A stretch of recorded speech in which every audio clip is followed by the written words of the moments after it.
بسم اللہ الرحمن الرحیم۔ السلام علیکم respected viewers, welcome to my channel hiker solution. جیسا کہ آپ سب جانتے ہیں کہ یہ اگست کا مہینہ چل رہا ہے اور یہ مہینہ پاکستان کی تاریخ میں بہت اہم ہے۔ اسے پاکستان کی آزادی کا مہینہ کہا جاتا ہے۔ کہا جاتا ہے کہ پاکستان 14 اگست 1947 کو آزاد ہو گیا تھا۔ آپ کا کیا خیال ہے؟ کیا واقعی آزاد ہو گیا تھا؟ آئیے مل کر نظر ثانی کرتے ہیں اپنی اس نام نہاد آزادی پر۔ اپنے کالج کے زمانے میں نے عمر شریف کا ایک مزاحیہ ڈرامہ دیکھا۔ اس میں کچھ اخلاقی سبق بھی تھا۔ اس میں ایک وکیل اور ایک پروڈیوسر جو کہ ملزم تھا، ان کے درمیان نازیبا اشتہار بنانے پر بحث ہو رہی تھی۔ وکیل پروڈیوسر سے کہہ رہا تھا کہ پیسے کمانے کے چکر میں آپ یہ بھول جاتے ہیں کہ آپ کے کام سے لوگوں کو کتنی تکلیف ہو رہی ہے۔ کیا آپ کو ملک و قوم کی تکلیف سے کوئی غرض نہیں؟ اس پر پروڈیوسر جواب دیتا ہے کہ ملک و قوم نے ہمیں کیا دیا ہے؟ وکیل انتہائی جذباتی ہو کر پرجوش انداز میں کہتا ہے کہ ملک نے کیا نہیں دیا آپ کو؟ اس ملک نے آپ کو آزادی دی، شناخت دی، سر اٹھا کر چلنا سکھایا۔ آپ کے پاسپورٹ پر لکھا ہے اسلامی جمہوریہ پاکستان۔ گو کہ وہ ایک ڈرامہ تھا، لیکن تب ہماری عمر ڈراموں سے متاثر ہونے والی ہی تھی، اور آزادی جیسی چیزوں کو ہم جذبات کی گہرائیوں سے ہی ناپتے تھے۔ وقت گزرنے کے ساتھ جذبات کا غلبہ کچھ کم ہوا تو آزادی کو تھوڑا آزادی سے سوچنا شروع کیا کہ ہمیں بھلا کون سی آزادی ملی ہوئی ہے؟ کیا واقعی ہم سر اٹھا کر چلتے ہیں؟ خیر، جو سمجھ آئی وہ بھی آپ کو بتاتی ہوں، لیکن اس سے پہلے یہ عرض ہے کہ کوئی بھی ملک جو اپنے باشندے کو شناخت دیتا ہے وہ کوئی احسان تو نہیں ہے۔ آپ دنیا کے کسی بھی ملک میں پیدا ہوتے تو وہ زمین بھی آپ کو شناخت دے دیتی۔ بھلا اس میں انہونی یا احسان والی کون سی بات ہے؟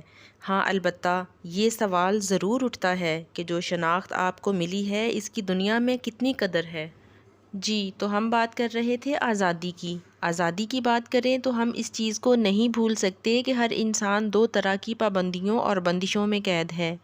ایک وہ قید جو قدرت نے ہم پر لازم کی ہے، اور دوسری قید انسانوں کے بنائے ہوئے نظام کی ہے۔ ہم پر فطرت کی بے شمار بندشیں ہیں، جیسے موسموں کی قید، پیٹ کی بھوک کی قید اور جنسی خواہشات کی قید وغیرہ۔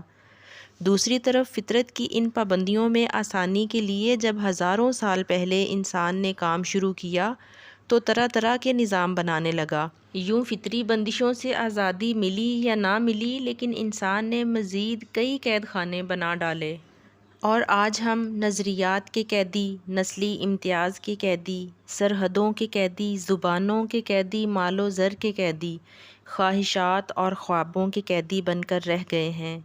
ایسے میں جب کوئی کہتا ہے آزادی یا آزاد ملک تو یہ بات میری سمجھ میں نہیں آتی۔ بھلا آزاد ملک کیا ہوتا ہے؟ اس کی تعریف کیا ہوتی ہے؟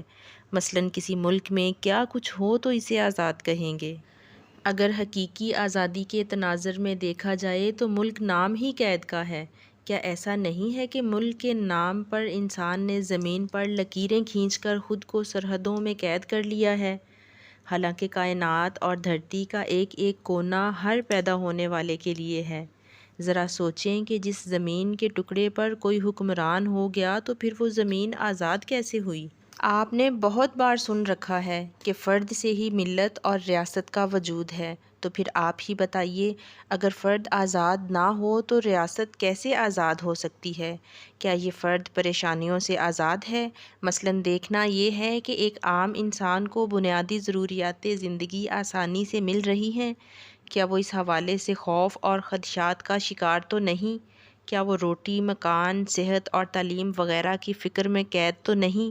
کیا وہ مستقبل کی فکر سے آزاد ہے؟ کیا وہ طاقتوروں کے خوف سے آزاد ہے؟ انسانوں کی بنائی گئی جو شناخت اسے دی گئی ہے، کیا وہ اس شناخت کے ساتھ آزادانہ گھوم پھر سکتا ہے؟ ان سب چیزوں پر غور کریں تو آپ کو پتہ چلے گا کہ فرد کتنا آزاد ہے۔ میرے خیال سے دنیا کے کسی بھی خطے کے عام شہری کو اس سے فرق نہیں پڑتا کہ ملک کا وزیر اعظم نواز الدین ہے یا کوئی جارج ولیم یا کوئی رام داس۔ فرق تو اس سے پڑتا ہے کہ اس وزیر اعظم کو بنانے میں فرد کا کردار ہے یا نہیں، اسے اپنا حکمران چننے کی آزادی ہے یا نہیں، فرد کا حکمرانی میں حصہ ہے یا نہیں، فرق تو اس سے پڑتا ہے کہ حکمران طبقہ انسان اور دیگر مخلوقات کے لیے کتنا درد رکھتا ہے۔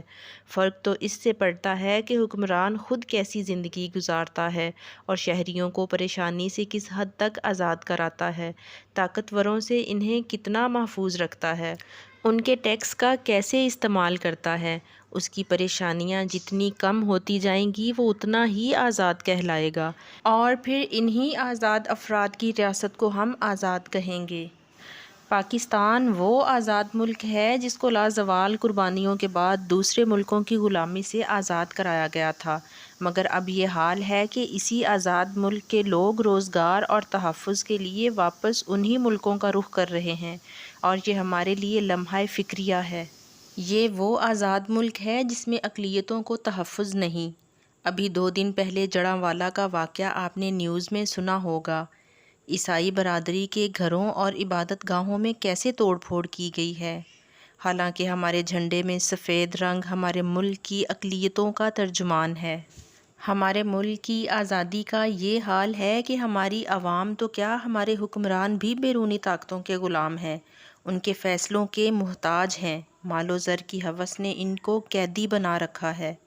یہ لوگ غلامی کی زنجیروں میں اس قدر جکڑے ہیں کہ اس ملک کو آزاد کروانے والے ایک ولی اور فرشتہ صفت انسان قائد اعظم محمد علی جناح کی ایمبولینس کو اس وقت تک روکے رکھا جب تک وہ قریب المرگ نہ پہنچ گئے۔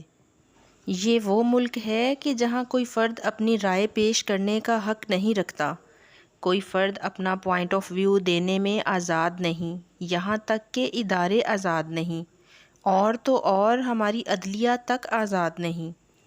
آخر اس سب کا ذمہ دار ہے کون؟ کچھ بیرونی اور کچھ اندرونی طاقتیں ہیں جو ملک کو اپنی مرضی سے چلا رہے ہیں۔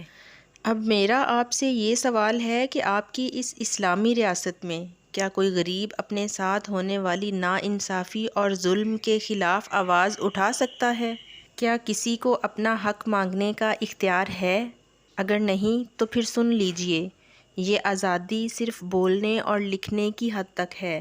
ہم آزاد نہیں ہیں، ہم آج بھی غلام ہیں۔ افسوس کہ ہم آج بھی غلام ہیں۔ میری یہ دعا ہے کہ اللہ تعالی ہم سب کو اور ہمارے حکمرانوں کو صراط مستقیم پر چلنے کی توفیق عطا فرمائے۔ دعا میں یاد رکھیے گا۔ اللہ نگہبان۔ اگر میری ویڈیو پسند آئے تو ویڈیو کو لائک اور شیئر اور چینل کو سبسکرائب کرنا مت بھولیے گا۔